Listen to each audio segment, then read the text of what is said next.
പാണ്ഡ്യാല ഷാജി 50 ദിവസമായി സെക്രട്ടേറിയറ്റ് നടയിൽ സമരമിരിക്കുകയാണ്. ഞാൻ ആമുഖത്ത് കൃത്യമായിട്ട് അക്കാര്യങ്ങളൊക്കെ ഞാൻ ചൂണ്ടിക്കാണിച്ചിട്ടുണ്ട്. ഇവർ മുടിമുറിച്ച് ഇന്ന് പ്രതിഷേധിച്ചു. പക്ഷേ അവരുടെ ആത്മരോഷം മുറിയുന്നില്ല. മാത്രമല്ല ഇന്നത്തെ ഒരു ദിവസം അവർ പറഞ്ഞു, മുസ്ലിം സ്ത്രീകൾ ഉൾപ്പെടെ ആ സമരപ്പന്തലിൽ ഇരിക്കുന്നുണ്ട്. ശാലിനി പറഞ്ഞ ഒരു കാര്യം വളരെ വളരെ വ്യക്തമാണ്, വളരെ കൃത്യമായിട്ടുള്ള ഒരു സ്റ്റേറ്റ്മെൻറ്റാണ് അത്. അതായത് ഒരു കരിങ്കല്ലിന് മുന്നിലിരിക്കുന്ന പോലെയാണ് എന്ന്. ഇതൊക്കെ ഉണ്ടായിട്ടും യാതൊരു കുലുക്കവും ഭരണകൂടത്തിന് ഇല്ല, സർക്കാരിന് ഇല്ല. എങ്ങനെ നോക്കിക്കാണുന്നു ഇവരുടെ സമരത്തെ ശ്രീ പാണ്ഡ്യാല ഷാജി?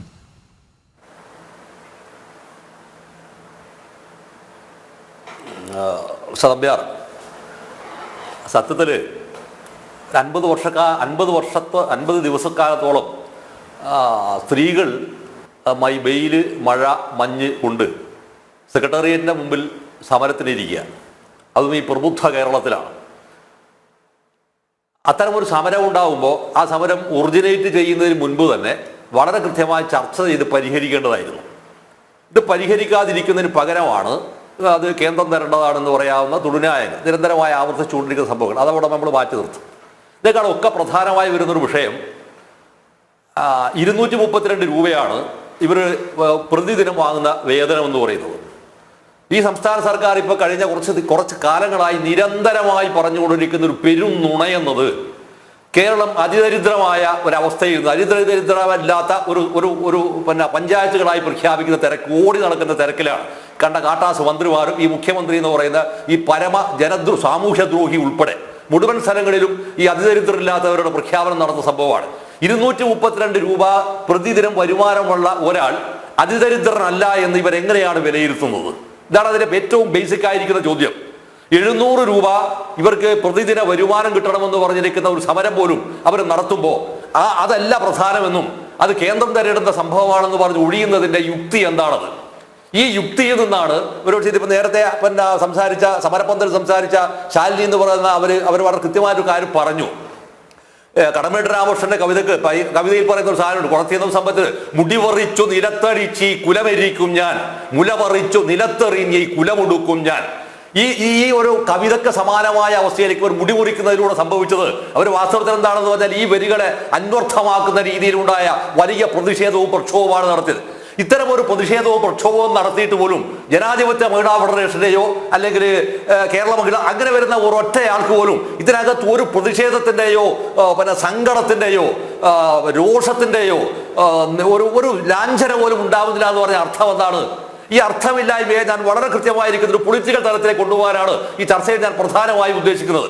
എന്താ സംഭവം എന്ന് പറഞ്ഞാല് ഇപ്പോ CPM-ന്റെ മധുര പാർട്ടി കോൺഗ്രസ് നടക്കുകയാണ്. ഈ മധുര പാർട്ടി കോൺഗ്രസിൽ സ്വാഭാവികമായും ഇന്ത്യയിലെ മിക്കവാറും സംസ്ഥാനങ്ങൾക്കകത്ത് ആശാ വർക്കേഴ്സിൻ്റെതായിരിക്കുന്ന വ്യത്യസ്ത മേഖലകളിലെ സമരങ്ങൾ നടന്നുകൊണ്ടിരിക്കുന്നുണ്ട്. ഹരിയാനയിൽ നടന്നുകൊണ്ടിരിക്കുന്ന സമരത്തിന് നേതൃത്വം നൽകുന്നത് CITU ആണ്. ഇതുപോലുള്ള സമരങ്ങൾ നടക്കുമ്പോൾ ആ സമരത്തെ പ്രതിനിധീകരിച്ചുകൊണ്ടായിരിക്കുന്ന ഒരു പ്രമേയം ഈ മധുര പാർട്ടി കോൺഗ്രസിൽ പാസ്സാക്കണമെന്നോ ചർച്ച ചെയ്യണമെന്നോ പറഞ്ഞ് ആവശ്യപ്പെട്ട് അവിടെ നിന്നുള്ള ഡെലിഗേറ്റ്സുകൾ വന്നു കഴിഞ്ഞാൽ കേരളത്തിൽ നിന്ന് പോയിരിക്കുന്ന മണ്ണുണ്ണികളായിരിക്കുന്ന ഡെലിഗേറ്റുകൾ ഇതിലെന്ത് നിലപാട് സ്വീകരിക്കും? ഇത് കേരളത്തിലെ പാർട്ടി സംസ്ഥാന സെക്രട്ടറി പൊതുജനങ്ങളോട് വിശദീകരിക്കേണ്ടതാണ്. കേരളത്തിലെ CPM-ന്റെ നേതൃത്വത്തിലുള്ള മഹിളാ ഫെഡറേഷന്റെ നേതാക്കന്മാർ പറയേണ്ടതാണ്. ഇതിന്റെ അഖിലേന്ത്യാ പ്രസിഡന്റ് ആയിരിക്കുന്ന ശ്രീമതി അട്ടി പറയേണ്ടതാണിത്. അതോടൊപ്പം തന്നെ സംസ്ഥാന പ്രസിഡന്റ് ആയിരിക്കുന്ന സൂസൻ കോടി പറയേണ്ടതാണിത്.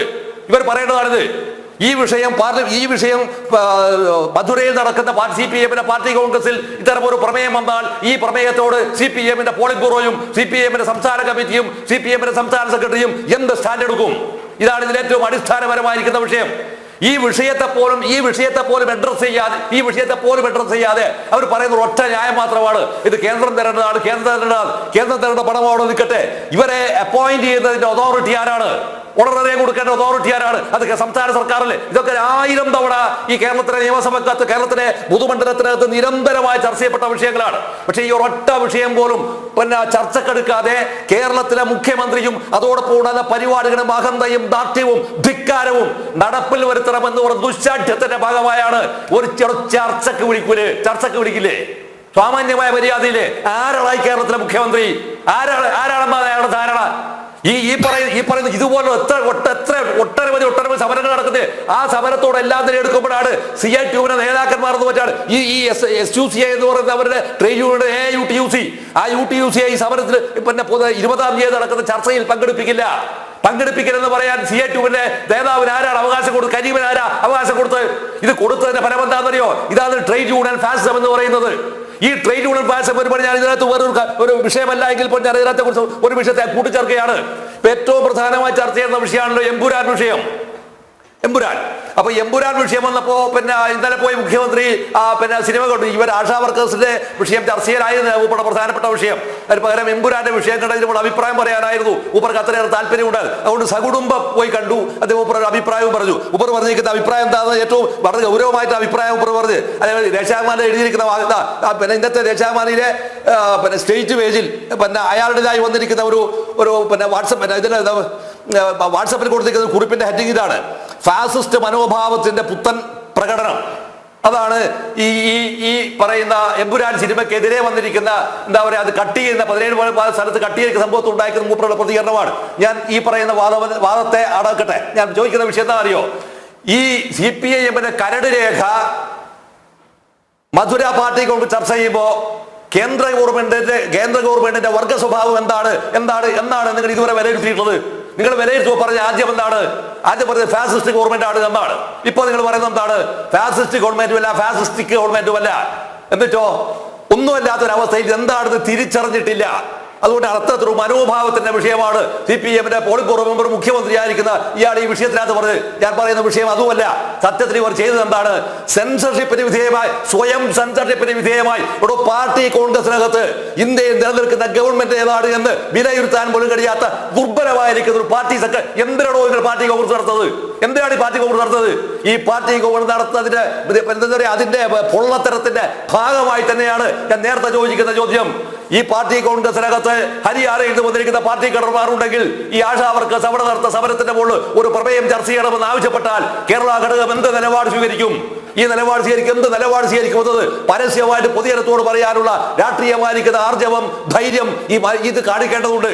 അത് മാത്രമോ, ഈ AIUTUC എന്ന് പറയുന്ന സംഘടനയെ ഇതിൽ നിന്ന് മാറ്റി നിർത്തുമെന്ന് പറയുമ്പോൾ 20-ാം തീയതി നടക്കുന്ന ദേശീയ തലത്തിലാക്കുന്ന പണിമുടക്കുണ്ടല്ലോ, ആ പണിമുടക്കത്ത് CITU-വിന്റെ ഒപ്പം നിൽക്കുന്ന പ്ലാറ്റ്ഫോമിൽ നിൽക്കുന്ന ഏറ്റവും പ്രബലമായ മറ്റൊരു യൂണിയൻ ഏതാണ്? അത് BMS അല്ലേ? ഭാരതീയ മസ്ദൂർ സംഘല്ലേ? ഭാരതീയ മസ്ദൂർ സംഘനും CITU-വിനും AITUC-ക്കും INTUC-ക്കും ഒന്നിച്ചു നിൽക്കാൻ ഒരു പ്ലാറ്റ്ഫോം ഉണ്ടെങ്കിൽ എങ്ങനെയാണ് AIUTUC ഇതിനകത്ത് പുറത്തുനിന്നപ്പെടുന്നത്? എങ്ങനെയാണ്? ഈ ചോദ്യത്തിന് മറുപടി പറയണ്ടേ? അപ്പൊ ഇത് അർത്ഥം ഒന്ന് മാത്രമേ ഉള്ളൂ: എന്റെ തീരുമാനത്തിനും എന്റെ നാട്യത്തിനും വഴങ്ങാത്ത ഒരാളും ഒരു ഡിമാൻഡുമായി ഞങ്ങളുടെ മുമ്പിലേക്ക് വരേണ്ടതില്ല എന്നതിന്റെ പ്രഖ്യാപനമാണ് വാസ്തവത്തിൽ ഇപ്പൊ ഈ നടത്തുന്ന പ്രഖ്യാപനം. അതിനർത്ഥം എന്താണ്? ജനാധിപത്യപരമായിരിക്കുന്ന എല്ലാ സമരങ്ങളെയും ആക്ഷേപിക്കുകയും അപമാനിക്കുകയും ചെയ്യുക. ഈ ആക്ഷേപിക്കുകയും അപമാനിക്കുകയും ചെയ്യാൻ കേരളത്തിനകത്ത് ഈ മന്ത്രിമാർ ഏതെങ്കിലും ഒരുത്തര് സ്വാഭാവികമായി ജന്മസിദ്ധമായി കിട്ടേണ്ടിയിരിക്കുന്ന ഒരു ആർജവമുണ്ട്. ഈ ആർജവം പോലും ഇല്ലാത്ത അവസ്ഥയിൽ മന്ത്രിക്കസേരയിൽ ഇരുന്ന് നോക്കുമ്പോൾ നിങ്ങൾക്ക് ഇതിനൊന്നും പ്രതികരിക്കാൻ തോന്നില്ല, ഒരു വക പ്രതികരിക്കാൻ തോന്നില്ല. ഇങ്ങനെ പ്രതികരിക്കാൻ തോന്നാതിരിക്കുന്ന ഒരു അവസ്ഥ വരുമ്പോൾ സ്വാഭാവികമായും നമുക്ക് പറയാവുന്ന ഒറ്റ ഉത്തരം എന്താണെന്നറിയോ?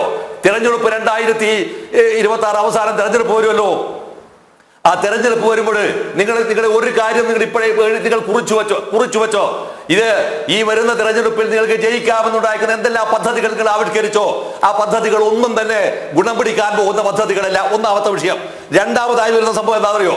UDF ഭരിക്കുന്നതും BJP ഭരിക്കുന്നതുമായിരിക്കുന്ന പഞ്ചായത്തുകൾക്കകത്ത് ഓണറേറിയം വർദ്ധിപ്പിച്ചു കൊടുക്കാൻ തീരുമാനിച്ചു.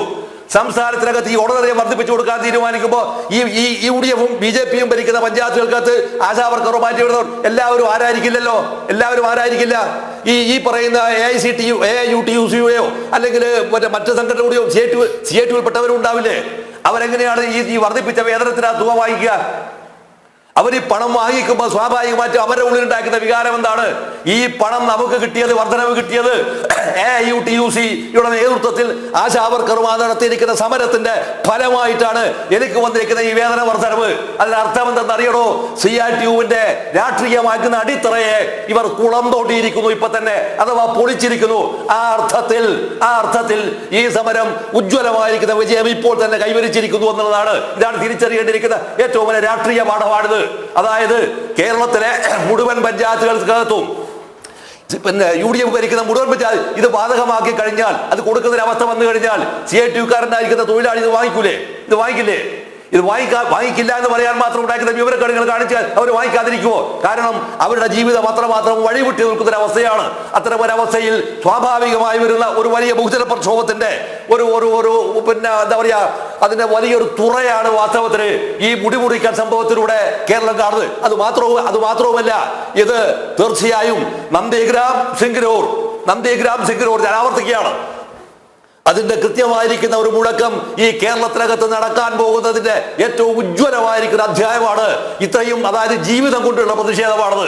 ഈ ജീവിതം കൊണ്ടുള്ള പ്രതിഷേധത്തെ ഒരിക്കലും തന്നെ നിങ്ങളുടെ വിവരമില്ലായ്മ എന്ന് വരാവുന്ന ഒരു മുഷ്കുണ്ടല്ലോ, പാർട്ടിയുടെ അസംബന്ധമായിരിക്കുന്ന അഹങ്കാരം കൊണ്ടുണ്ടായിരിക്കുന്ന മുഷ്കുണ്ടല്ലോ, ആ മുഷ്ക് കൊണ്ട് അതിനെ മറികടക്കുക സാധ്യമായിരിക്കില്ല. അങ്ങനെ സാധ്യമല്ലാത്ത രീതിയിൽ വരുന്ന ഒരു വലിയ പ്രക്ഷോഭത്തിലേക്ക് ഇത് വീണ്ടും വികസിക്കുകയും വളരുകയും ചെയ്യുന്നു. മാത്രമല്ല, ഈ സമരം എങ്ങനെ വന്നാൽ പോലും സർക്കാരിന് ഈ പറയുന്ന സമരം ഉയർത്തിയിരിക്കുന്ന രാഷ്ട്രീയ മുദ്രാവാക്യത്തിന് മുന്നിൽ അവർക്ക് കീഴടങ്ങേണ്ടി വരുമെന്ന് തന്നെയാണ് ഞാൻ മിസ്റ്റർ നമ്പ്യാർ കരുതുന്നതും പ്രതീക്ഷിക്കുന്നതും. ഇതാണ് എനിക്ക് ഇപ്പോൾ പറയാനുള്ളത്.